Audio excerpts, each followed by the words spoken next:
Assalamualaikum warahmatullahi wabarakatuh. Bagaimana kabarnya hari ini anak soleh-solehah? Semoga kalian tetap dalam keadaan sehat dan selalu semangat untuk belajar ya. Nah, hari ini kita belajar tema 5, pahlawanku, subtema 2, pahlawanku kebanggaanku, pembelajaran 1. Sebelum belajar, kita berdoa terlebih dahulu. Bagi yang belum berdoa, dipersilahkan untuk berdoa. Kerjakan setiap bagian sesuai dengan petunjuk yang diberikan. Silahkan bertanya kepada orang-orang di sekelilingmu apabila ada yang kurang dipahami. Kemudian, hubungi gurumu apabila mengalami kesulitan dalam memahami bahan belajar mandiri ini. Di Indonesia, ada banyak pahlawan dengan penuh jiwa dan raganya berjuang demi sebuah tujuan yang mulia, yaitu meraih kemerdekaan. Mereka berjuang dengan berani mengusir para penjajah agar bisa meraih kemenangan. Mereka berjuang tanpa mengharapkan imbalan apapun. Sifat-sifat tersebut yang perlu kita teladani dari pahlawan Indonesia. Kerajaan Islam Aceh. Kerajaan Aceh Darussalam juga disebut Kerajaan Aceh dan Kesultanan Aceh. Kerajaan Aceh berdiri pada saat menjelang keruntuhan dari Kerajaan Samudra Pasai dan bersamaan dengan penobatan sultan pertamanya, yaitu Sultan Ali Muhayyad Shah. Penobatan tersebut terjadi pada hari Ahad 1 Jumadil Awal 913 Hijriah. Kerajaan ini memiliki ibu kota Bandar Aceh Darussalam. Ada catatan yang menyebutkan bahwa Kerajaan Aceh Darussalam ini didirikan untuk melanjutkan kekuasaan dari Samudra Pasai. Pada masa kerajaan ini, sektor politik, sosial, ekonomi, dan kebudayaan mengalami perkembangan pesat. Dalam kerajaan Islam, raja disebut dengan sultan. Adapun sultan-sultan yang pernah memimpin kerajaan ini adalah 1. Sultan Ali Muhayyad Shah, sultan pertama dari kerajaan Aceh. Beliau memimpin pemerintahan selama dari tahun 1514 sampai 1528 Masehi. Kerajaan ini memiliki wilayah mencakup Banda Aceh dan Aceh Besar. Beliau melakukan perluasan ke beberapa wilayah di Sumatera Utara, yaitu daerah Daya dan Pasai. Kemudian beliau melakukan serangan terhadap kedudukan Portugis di Malaka dan menaklukkan kerajaan Aru. 2. Sultan Salahuddin, anak dari Sultan Ali Muhayyad Shah. Setelah beliau meninggal, Salahuddin melanjutkan pemerintahan dari tahun 1528 sampai 1537 Masehi. Sultan Salahuddin kurang memperhatikan kerajaannya saat berkuasa dan sempat mengalami kemunduran.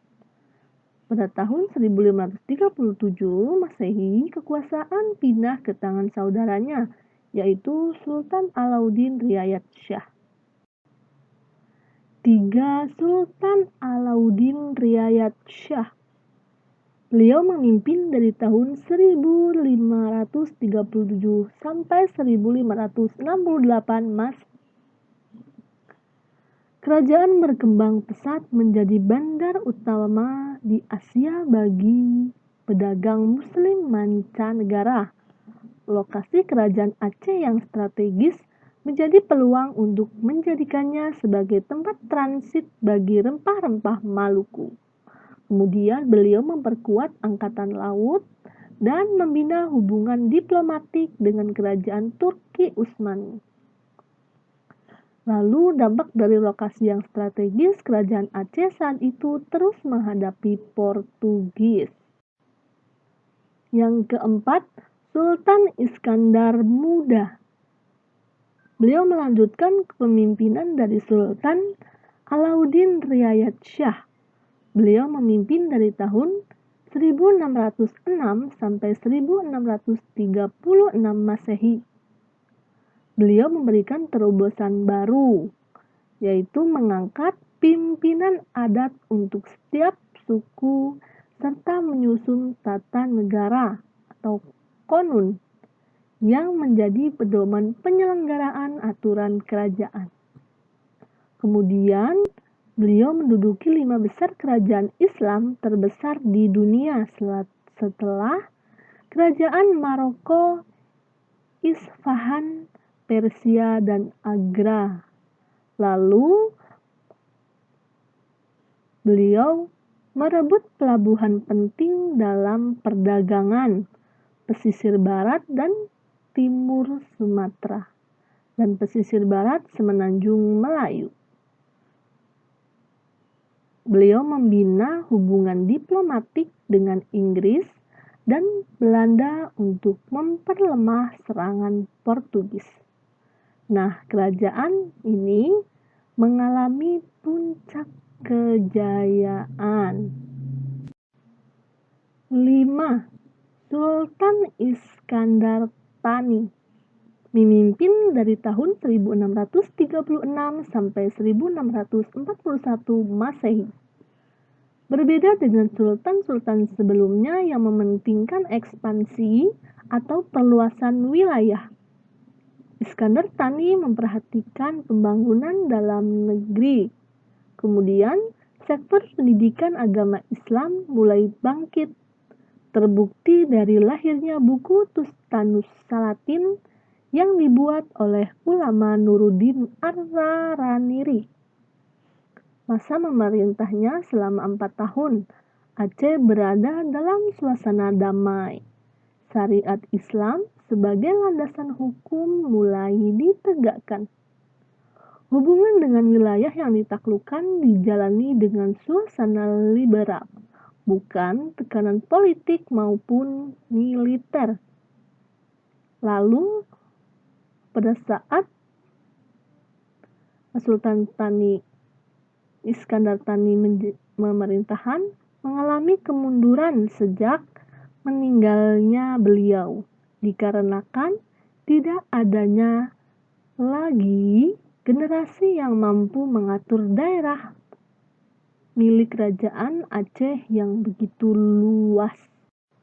Peninggalan kerajaan Aceh yang masih dapat kita lihat sampai sekarang. 1. Masjid Raya Baitur Rahman. Dapat kita lihat gambarnya di depan ya. Masjid kebanggaan rakyat Aceh dibangun oleh Sultan Iskandar Muda pada tahun 1012 Masehi. Terletak di tengah pusat kota Banda Aceh.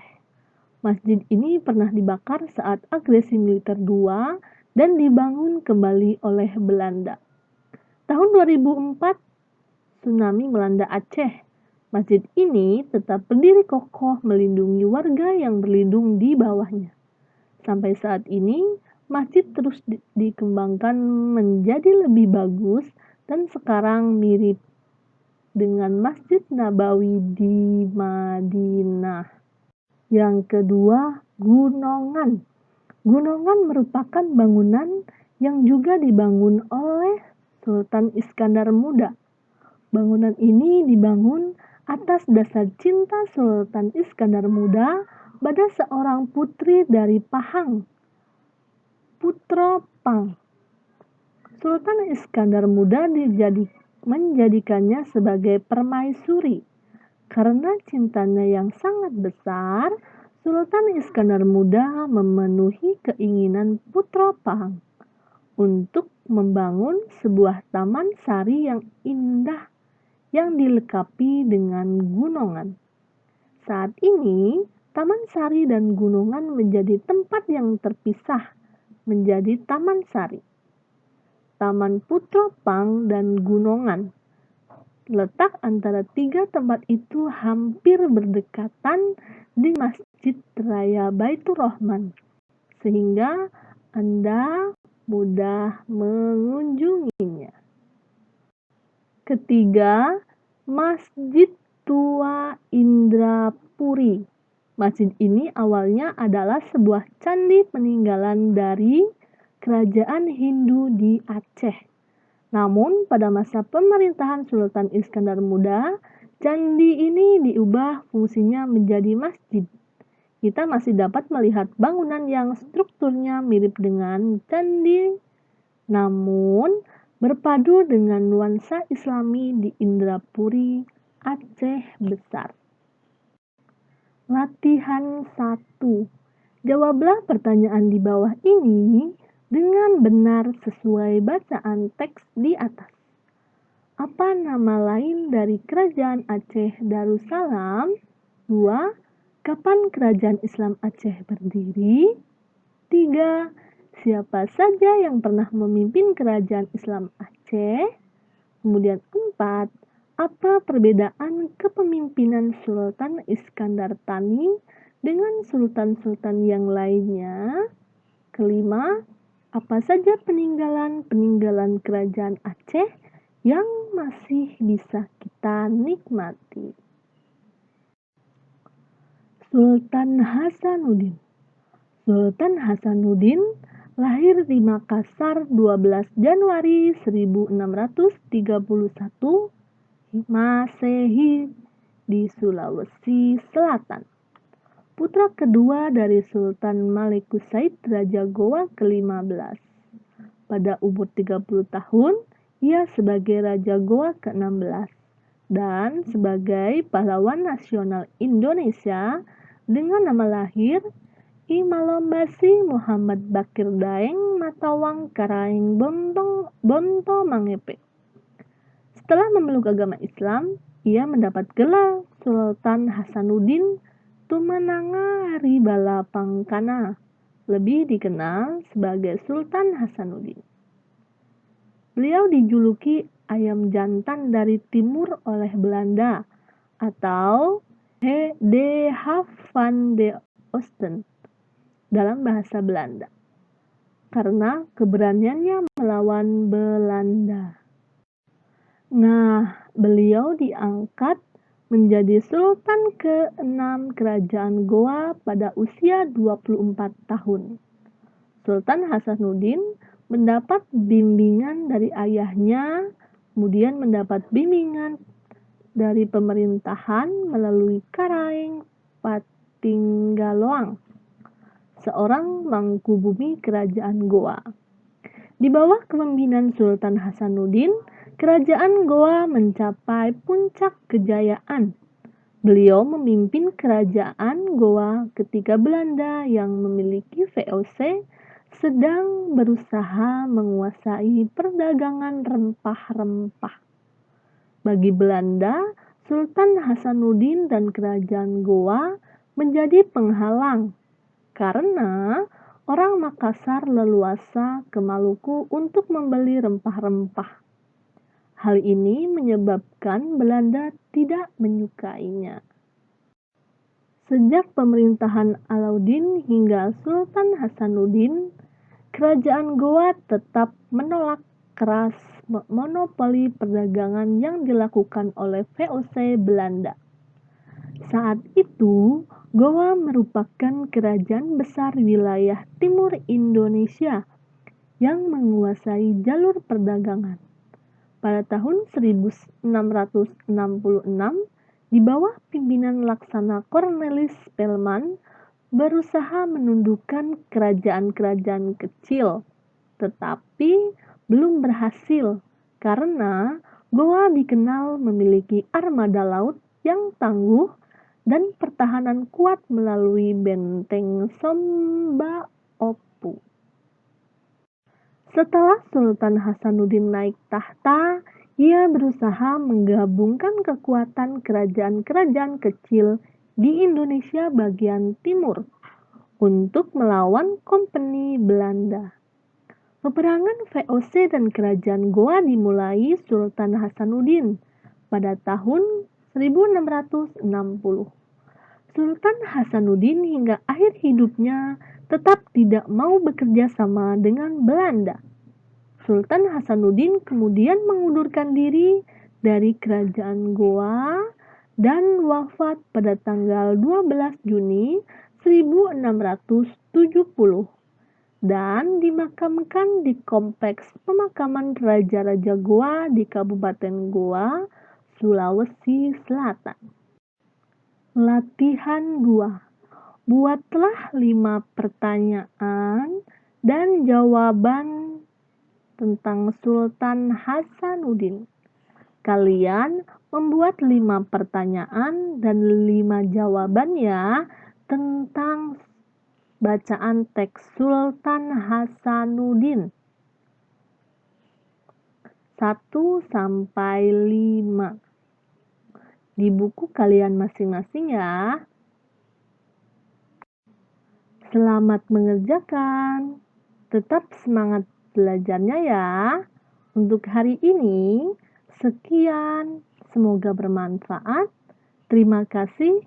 Wassalamualaikum warahmatullahi wabarakatuh.